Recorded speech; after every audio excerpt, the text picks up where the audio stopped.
আমরা অন্য দলের কথা দিতে পারবো না, আমাদের পক্ষ থেকে কথা দিচ্ছি। এই জাতিকে সাক্ষী রেখে মিডিয়ার সামনে যদি আমাদের উপর জাতি তাদের এই আমানত রাখে, এটা আল্লাহর সিদ্ধান্ত আর জনগণের সমর্থন। যদি রাখে, আমরা ইনশাআল্লাহ নিজেদেরকে ওয়াদা রক্ষাকারী হিসাবে প্রমাণ করার সর্বাত্মক চেষ্টা করি। এরপরে যদি কোথাও আমরা ভুল করি, এই জাতিকে আমরা বলবো যে আপনারা টান দিয়ে আমাদের মেরুদণ্ড সোজা করেন, যে আপনারা আগে এই কথা দিয়েছিলেন, এই কথার বাস্তবায়ন আপনাদের মাধ্যমে আমরা দেখতে চাই, আমরা অন্য কিছু শুনতে চাই না। এখন তারা তো অপকর্ম করে গেল, বাংলাদেশ জামাতে ইসলামী কি করবে? আমরাও কি তাদের রাস্তায় হাঁটবো? আমরা কি তাদের রাস্তায় হাঁটবো? অবশ্যই না। আমরা কোন রাস্তায় হাঁটবো? আমরা আল্লাহর দেওয়া মুক্তির রাস্তায় হাঁটবো ইনশাআল্লাহ। আল্লাহ রাব্বুল আলামিন সমস্ত মাখলুকের শ্রেষ্ঠ, তার চাইতে তার সৃষ্টিকে কেউ বেশি ভালোবাসতে পারে না, এটা অসম্ভব। আর আল্লাহ মানব জাতিকে সৃষ্টি করেছেন সমস্ত সৃষ্টির উপর শ্রেষ্ঠত্ব দিয়ে, আশরাফুল মাখলুকাত হিসাবে। সেই আল্লাহ ভালো করে জানেন এই মানব জাতিকে শুধু মানব জাতির শৃঙ্খলা বিধানের জন্য আল্লাহ পয়দা করেননি, বরঞ্চ সমস্ত সৃষ্টির শৃঙ্খলা বিধানের জন্য আল্লাহ পয়দা করেছেন। সেই সৃষ্টির শৃঙ্খলার স্বার্থে, সৌন্দর্যের স্বার্থে, ন্যায় বিচারের স্বার্থে আল্লাহর বিধান আল কোরআন। এই কোরআন শুধুমাত্র জামাতে ইসলামীর প্রপার্টি নয়, আমি বলবো শুধু মুসলমানের প্রপার্টিও নয়। এই কোরআন সমস্ত মানবতার সম্পদ। আমি বলছি না তো, সে কথা আল্লাহ তাআলা বলেছেন, শাহরু রমাদান আল্লাযী উনজিলা ফীহিল কুরআন হুদাল লিন-নাস।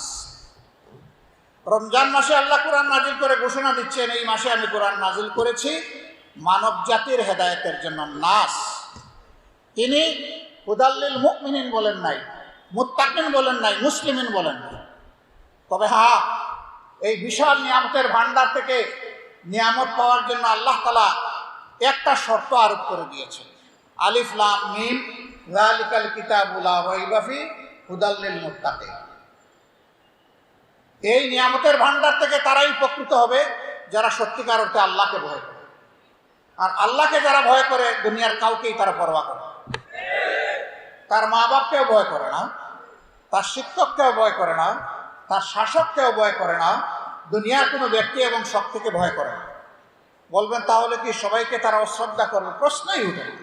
সেই আল্লাহকে ভয় করার দাবি অনুযায়ী, আল্লাহর হুকুম অনুযায়ী শ্রদ্ধা যিনি পাওয়ার তাদেরকে শ্রদ্ধা করবে, ভালোবাসা যিনি পাওয়ার তাকে ভালোবাসবে। কিন্তু ভয় হবে শুধুমাত্র পরওয়ারদিগারকে। পরওয়ারদিগার ছাড়া এই রাষ্ট্রের নাগরিকরা, এই মুত্তাকিরা অন্য কাউকেই পরোয়া করবেন না। আমরা এমন একটি ভয়ভীতিহীন বাংলাদেশ করতে চাই। আমাদের 10 দফা বলা হয়েছে না, আমাদের দফা আসে 41। সেই 41 দফায় সমস্ত শ্রেণী পেশা, সমস্ত লিঙ্গ, বর্ণ, ধর্ম সকলের অধিকারের প্রতি সম্মান রেখেই আমাদের 41 দফা রচিত হয়েছে। প্রাথমিকভাবে আমরা 10 দফা এনেছি বর্তমান অন্তর্বর্তীকালীন সরকারের জন্য। আমরা সব দফা যদি তাদের গালে উঠে দেই, তাইলে পরবর্তী সরকার, নির্বাচিত সরকার সে কি করবে? আমরা বেশ কিছু দফা নির্বাচিত সরকারের জন্য রাখতে চাই।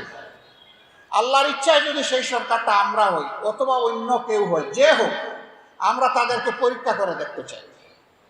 রাজপথে থাকা অবস্থায়, বিরোধী দলে থাকা অবস্থায় এইটা ভালো না, ওইটা ভালো না, এইটা কালো, ওইটা কুৎসিত, এই সমস্ত আইন পরিবর্তন করতে হবে, এই দাবি আমরা তুলেছি। এখন ক্ষমতা যাওয়ার পরে দেখতে চাই যে নিজেদের হাতে কালো আইন তুলে দেওয়া হয় কি না। যারা তুলে দিবেন তারা সত্যবাদী, তারা ওয়াদা রক্ষাকারী হিসেবে জাতির কাছে চিহ্নিত হবেন। আর অতীতের রাস্তা ধরে যারা জাতিকে ধোঁকা দিবেন, মনে রাখতে হবে কারো ক্ষমতায় চিরদিনের জন্য স্থায়ী হয় না। এটা আওয়ামী লীগের পতনের মধ্য দিয়ে তা প্রমাণিত হয়েছে। সুতরাং এই দুঃস্বপ্ন যেন কেউ আমরা না দেখি। আমরা যেন আর কোনো অত্যাচারী শাসক এই জাতিকে যেন আর দেখতে না হয়। শাসন ক্ষমতায় আল্লাহর ইচ্ছায়, জনগণের সমর্থনে যারাই এসেছেন, আসবেন, তারা যেন জনগণের প্রতি ইনসাফ করতে পারেন, আমরা এটাই শুধু দেখতে চাই।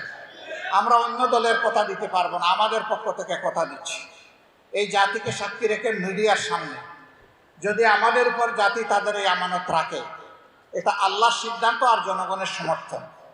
যদি রাখে আমরা ইনশাআল্লাহ নিজেদেরকে ওয়াদা রক্ষাকারী হিসাবে প্রমাণ করার সর্বাত্মক চেষ্টা করি। এরপরে যদি কোথাও আমরা ভুল করি, এই জাতিকে আমরা বলবো যে আপনারা টান দিয়ে আমাদের মেরুদণ্ড সোজা করেন, যে আপনারা আগে এই কথা দিয়েছিলেন, এই কথার বাস্তবায়ন আপনাদের মাধ্যমে আমরা দেখতে চাই, আমরা অন্য কিছু শুনতে চাই না। বলবেন এটা কি সম্ভব? অবশ্যই সম্ভব। ইসলামের সোনালী যুগে তার ইতিহাস আছে। ওমর ইবনুল খাত্তাব রাদিয়াল্লাহু তাআলা আনহু মিম্বরে দাঁড়িয়েছেন খুতবা দেওয়ার জন্য। একজন মুসল্লি দাঁড়িয়ে বলেছেন, খলিফাতুল মুসলিমিন, আপনি মাফ করবেন, আমি আপনার খুতবা শোনার জন্য ততক্ষণ পর্যন্ত প্রস্তুত নই যতক্ষণ না আপনি আমার একটা প্রশ্নের জবাব দিবেন। খলিফাতুল মুসলিমিন জিজ্ঞাসা করেছেন, আপনার প্রশ্নটা বলুন। তিনি বলেছেন, আমরা সরকারি ভান্ডার থেকে সকলে এক টুকরা করে পুরুষ মানুষের কাপড় পেয়েছি, আমাদের কাপড় দিয়ে লম্বা জামা হলো না, একই কাপড় আপনার গায়ে দেখতে পাচ্ছি, আপনার কাপড় দিয়ে কিভাবে লম্বা জামা হলো, এর জবাব না দিলে আজকে আমি আপনার খুতবা শুনব না। ওমর ইবনুল খাত্তাব রাদিয়াল্লাহু তাআলা আনহু তার সন্তান আব্দুল্লাহ ইবনে উমরের দিকে ইশারা করলেন, বাবা তুমি জবাব দাও।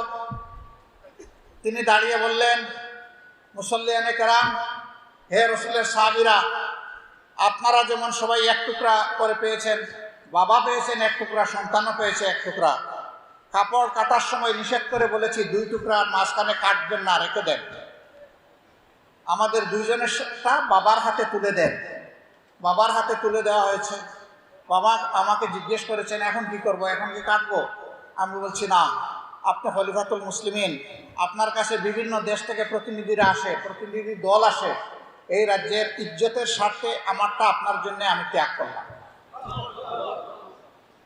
সাথে সাথে তিনি বললেন যে আমার মগজ পরিষ্কার, আমি কনভিন্সড, আমি সন্তুষ্ট, এবার আপনি আপনার খুতবা দিন।